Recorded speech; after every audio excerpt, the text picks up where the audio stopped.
tujuan dari berkeluarga itu mendapatkan hadiah terbesar sakinah, mawaddah, warahmah. Nah, itu hadiah. Sakinah, mawaddah, warahmah. Itu hadiah dari Allah Subhanahu wa taala. Dengan artian seperti ini. Kenapa kita bilang hadiah? Karena orang tidak akan mendapatkan sakinah, mawaddah, warahmah ini kecuali kita balik dulu, Ustaz. Pertama itu orang tidak bakal mendapatkan mawaddah, ya kan kita menyebutnya sakinah, mawaddah, warahmah. Sebenarnya kalau kita mau mendapatkan tiga ini, kita harus ar-rahmah dulu kita ciptakan. Rasa cinta dulu. Di dalam keluarga harus kita timbulkan terus ar-rahmah.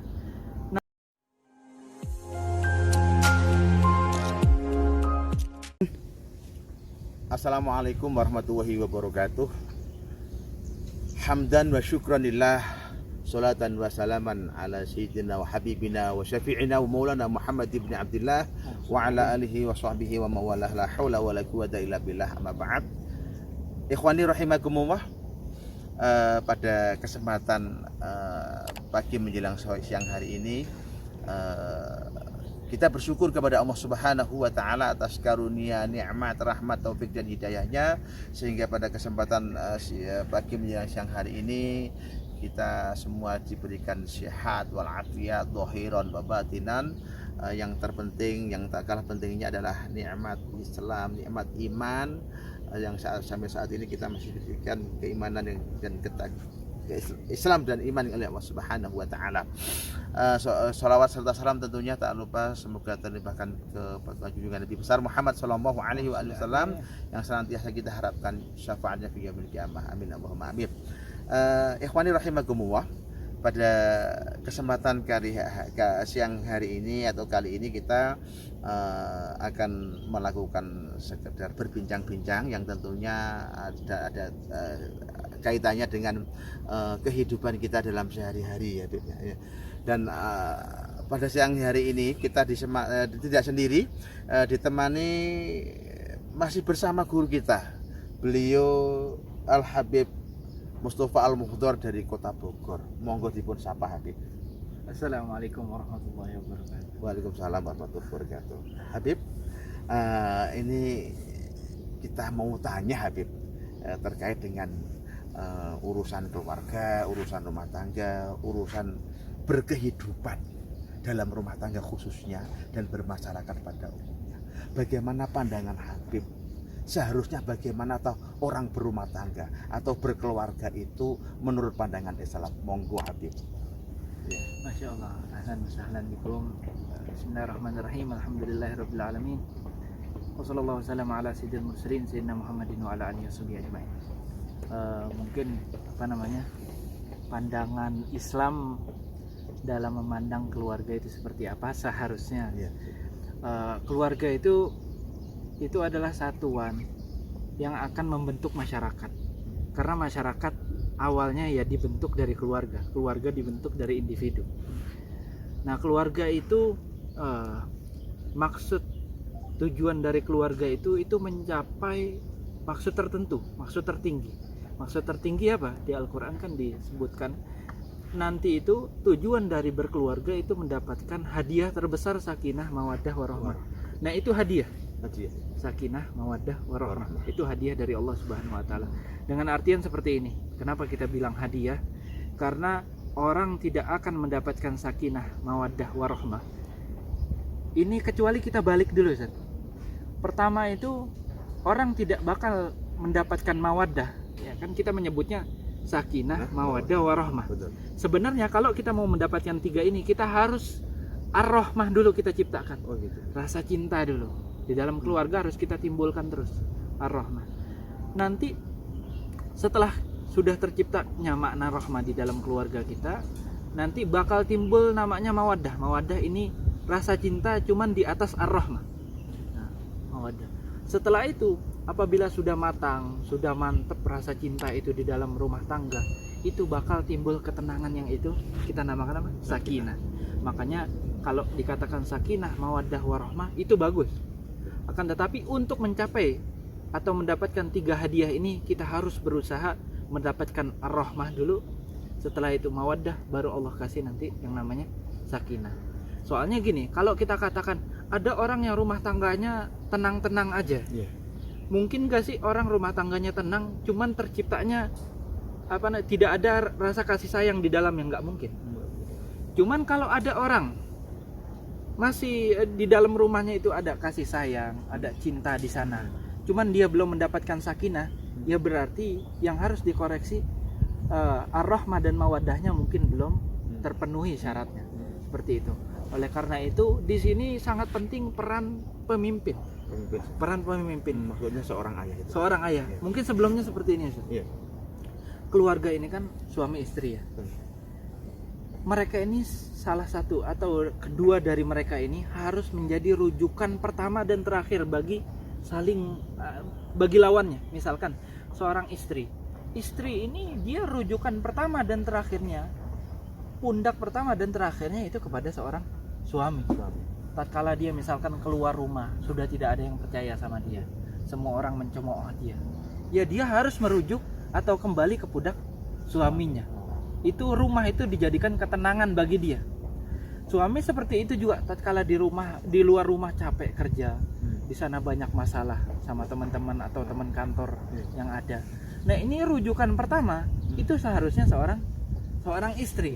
Nah, ini kan mungkin fenomena saat ini terbalik malah. Betul sekali. Seorang suami atau seorang istri lebih senang di luar rumah. Ya. Karena kenapa di rumah itu yang tadinya rumah itu seharusnya rujukan pertama dan terakhir, ini dijadikan masalah pertama dan terakhir. Seperti itu. Makanya pemimpin rumah itu, rumah tangga itu penting banget perannya. Dia untuk memanage keluarga yang bisa mendapatkan sakinah mawaddah warahmah tadi. Seperti itu. Memang apakah bisa seorang suami aja yang menciptakan sakinah mawaddah warahmah? Kita katakan tidak bisa. Harus dari kedua belah pihak. Itu cuman yang paling mendominasi yaitu laki-lakinya, suaminya. Iya, seperti itu. Kok sampai disebutkan dalam hadis itu, katanya kalau tidak salah itu dengar-dengar itu An-Nisa'u imadul bilad. Seterusnya bagaimana anak orang? Itu maksudnya seperti apa, Habib? Fadhil, Habib. Hadis itu Al-Fakir sendiri belum tahu derajatnya atau kesahihannya. Cuman maknanya benar, Ustaz. Nisa itu perempuan itu, wanita itu, dia itu madrasatul ula. Madrasatul ula seperti yang banyak kita dengar, sekolah pertama bagi generasi-generasi terhebat. Ya, kita ini kalau mau mengetahui orang-orang hebat, lihat ibunya siapa. Oh gitu ya, gitu ya. Lihat ibunya siapa. Siapa yang mendidik pertama kali mereka itu. Jadi orang-orang hebat ini memiliki ibu yang luar biasa. Oleh karena itu jangan mudah terbawa suasana. Ada orang-orang yang ini sekarang ini kan zaman sekarang banyak yang mengatakan perempuan ini nggak ada perannya di masyarakat. Itu bohong dan dosa. Dosa ya, Bebe. Bohong sekali. Perempuan itu adalah dia, kenapa Islam itu menganjurkan tidak keluar rumah? Karena dia yang akan menciptakan generasi emas. Kalau tidak ada wanita, generasi emas tidak bakal tercipta. Seperti itu. Oh, terkait dengan itu, Beb, tadi, Beb, kan peran seorang ibu juga tak kalah pentingnya dalam pendidikan rumah tangga atau pendidikan anak, maksud saya. Pendidikan anak terkait dengan sukses dan tidaknya anak, termasuk dimulai dari madrasatul ula tadi ya, Beb. Kalau madrasatul ulanya itu gagal, maka dimungkinkan kedepannya juga gagal ya, Beb ya. Benar. Walau Beb ya, terkait dengan ini terlepas daripada peran seorang ibu yang juga sangat penting, juga ini, Beb, kita juga pernah mendengar satu hadis yang menyebutkan adibu auladakum asibah warimaya. Itu kaitannya apa dan penjelasannya seperti apa, Beb? Monggo, Habib. Yang pertama, jadi seperti ini. Pendidikan itu bukan tugas sekolah. Bukan tugasnya pondok pesantren, bukan tugasnya kampus, tidak. Pendidikan itu diwajibkan pertama kali itu untuk orang tua. Dan kedua nanti untuk guru. Jadi harus berbarengan, berjalan. Jadi nggak bisa ada orang tua, ya sudahlah anak saya sudah sekolah, sudah tak masukkan pondok, sudah saya nggak usah mendidik lagi. Nah, ini salah. Orang yang mengatakan seperti itu salah banget. Makanya banyak virusnya ini nggak kalah bahaya. Itu namanya virus sekolahisme.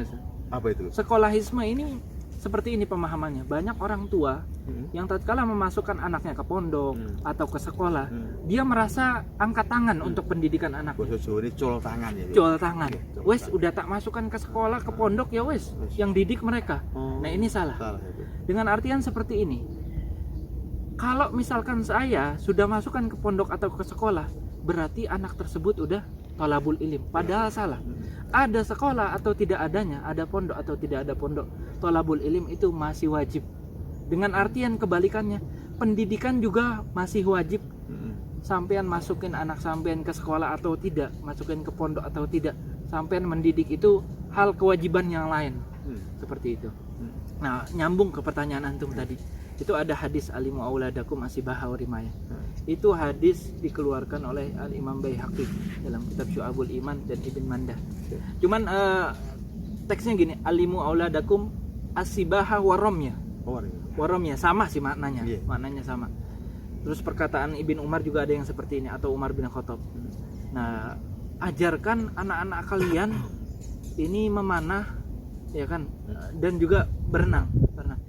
Ini mungkin untuk zaman sekarang kayaknya kurang terlalu penting kalau kita lihat. Cuman kita ambil makna dalamnya, makna yang lebih dalam. Makna dalamnya apa? Makna dalamnya seperti ini. Anak-anak itu ajarkanlah mereka sikap waspada. Kan memanah kita harus selalu waspada. Berenang juga. Sikap waspada pada zaman ini. Zaman sekarang ini kita berenang di lautan kesesatan, kegelapan. Anak-anak kita, generasi selanjutnya ini sangat bahaya mereka hidup tanpa adanya pegangan. Oleh karena itu hadis ini harus kita sering-sering gembor-gemborkan. Biar kenapa? Biar kita mengetahui bahwasanya anak-anak kita ini ada di zaman yang kadang orang tidak mengerti benar mana, salah mana. Betul. Oleh karena itu harus kita ajarkan kewaspadaan. Ajarkan mereka ilmu, ajarkan mereka adab agar mereka waspada di zaman yang mengerikan ini. Seperti itu. Alhamdulillah, Bib. Terkait dengan itu juga, Bib, ngapunten sangat ya. Sebagian dari beberapa asatid atau para masyayikh, para habaib, guru-guru kita selalu menyampaikan untuk orang tua itu dalam memberikan nafkah ke anak-anaknya, ke putra-putranya, ke putra-putrinya, dalam memberikan nafkah baik untuk pembiayaan sekolah, untuk daharnya dan sebagainya, itu semaksimal mungkin untuk mencari yang halal. Apakah ada kaitannya dengan keberkahan dan kemanfaatan ilmu atau bagaimana, Habib? Monggo, Habib. Benar, Ustaz. Itu sangat penting lah. Makanya kita katakan tadi, pemimpin rumah tangga ini sangat penting. Dia di samping harus mendidik, dia harus mencari harta yang halal. Karena harta yang haram ini sangat bahaya. Karena Nabi Muhammad SAW bersabda, man akalal haram asad jawarihu sya'am aba. Barang siapa yang memakan haram, tubuhnya ini akan maksiat, mau tidak mau dia. Mau tidak mau. Makanya nanti jangan heran kalau misalkan generasi kita ini banyak yang pinter. Zaman sekarang banyak yang pinter, sekolahnya tinggi-tinggi.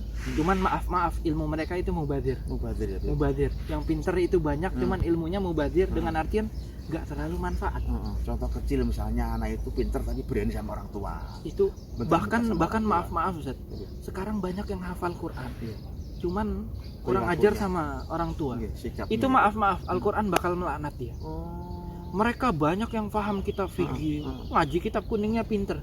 Cuman maaf ini kalau sama orang-orang tua ini agak kurang ajar. Ya ini sama aja. Ilmunya nggak manfaat. Bisa jadi itu sebab makanan-makanan yang pernah mereka makan. Bisa jadi. Syubhat lah itu atau haramkah itu? Seperti itu. Bahkan yang terkait dengan ini, Bib, antum tadi menyebutkan bahwa saya teringat dengan apakah ada kaitannya dengan orang, misalnya orang yang hafal Quran, orang yang sudah fasih dalam baca Al-Quran, baca alim kitab, apakah termasuk tergolong rubba qari'inil Quran wal Quran wiyal anhu? Naam, bisa termasuk. Itu redaksi hadisnya memang seperti itu. Banyak orang yang hafal Quran yang baca cuman Al-Qur'annya melaknat dia. Karena kenapa? Mereka baca Al-Quran la yujawizu taraqiyahum, kata Nabi SAW. Bacanya ini tidak melewati mulut mereka. Jadi mulut aja. Cuman amalnya bertentangan. Tidak mengaplikasikan isi Al-Quran. Tidak mengaplikasikan sama sekali. Subhanallah. Tampaknya kita cukup sekian dulu, Bib. Marhaban. Terakhir, Bib, sejauh mata memandang kita. Di sana Masya Allah. banyak ciptaan-ciptaan Allah yang begitu indah, begitu megah. Oleh karena sedikit bagaimana kita cara mensyukurinya gitu. Ini hanya penutup saja untuk teman-teman yang mungkin kalau kita hidup itu memang harus banyak syukurnya begitu. Makanya ini ada satu ayat, ma'asallahu min musibatin illa biiznillah. Tidak ada musibah itu yang terjadi di dunia ini kecuali dengan izin Allah. Jadi musibah apapun, kecil, besar, dahsyat tidaknya, itu dengan izin Allah. Yang menarik setelah ini, ayat ini, potongannya, wa may yu'min billah yahdi qalbah. Sampean itu kena musibah apa aja, besar kecilnya, cuman selagi sampean beriman kepada Allah dengan iman yang masya Allah, yang bagus, yang benar, itu Allah akan yahdi qalbah, menenangkan hatinya. Jadi kalau kita kena musibah, kok kita itu galau, kita itu terlalu memikirkannya, itu bisa jadi iman kita yang belum sempurna atau belum benar. Dengan artian ya kita ini hidup ini lebih banyak harus disyukuri. Musibah kadang gini, kita ini setahun hidup sehat, sakit sekali, sakit sehari ngadunya udah kayak nggak pernah sehat. Makan enak setiap hari, sehari tidak makan kayak seperti itu. Berarti harus banyak muhasabah ya, banyak muhasabah. Masya Allah, subhanallah. Alhamdulillah, ikhwani rahimakumullah. Demikian bincang-bincang kita dengan guru kita Habib Mustafa Al-Muqdar. Tentunya di balik pelajaran yang penuh dengan makna ini, mari kita ambil manfaatnya, ambil hikmahnya, jadikan ini satu pedoman buat membina rumah tangga kita, sehingga rumah tangga kita bisa, tadi urutannya sakinah mawaddah warahmah, tapi beliau bagaimana tadi beliau sampaikan, intinya kita sambil berdoa, ikhtiar dan juga ikhtiyat juga ya, usaha dan juga berhati-hati di tengah-tengah wabah COVID-19 ini. Mari kita jaga kesehatan, kita tetap menepati atau memenuhi protokol kesehatan, jaga supaya kalau keluar rumah kita pakai masker, jaga jarak dan cuci tangan. Mudah-mudahan kita semuanya selalu dalam lindungan Allah Subhanahu wa taala, dijauhkan dari penyakit dan juga didekatkan di rahmatnya Allah Subhanahu wa taala. Begitu Habib. Mohon doanya Habib. Dari Anda misalnya, Pak. Fadhal ya Habib. Bismillahirrahmanirrahim. Nas'alukal afwa wal afiyah wal mu'afid da'imah fid din. Allahumma atina min barik wa qina bi qadri wa inna syukran lak. Wa lana ma hatuna wa qina adzaban nar. Amin. Taqabbal salat wa du'a wal hadratin. Abu Bakar ana wa fi syamran. Sudah Al-Fatihah. Bismillahirrahmanirrahim. Alhamdulillah.